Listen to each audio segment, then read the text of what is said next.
शिर्डी महामार्गावर दुचाकी स्वारास अडवून मारहाण करीत त्याच्याकडे मोबाईल आणि रोख रक्कम लुटणाऱ्या टोळीतील एका सदस्याला नाशिक ग्रामीण पोलिसांनी अटक केली आहे।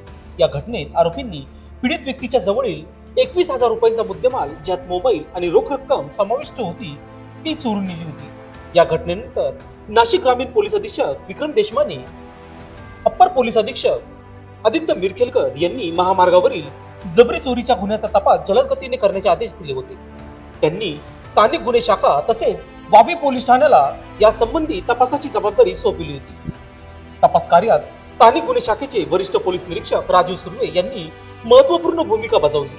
त्यांच्या नेतृत्वाखालील टीमने आरोपींचा शोध घेतला आणि यातील आरोपी सलीम रहीम पठाण, वय वर्ष 29, राहणार रायते, तालुका येवला, हल्ली काळेमाळा, शिर्डी, तालुका राहता, जिल्हा अहमदनगर याला व त्याचा साथीदार बबलू युसुफ शेख, राहणार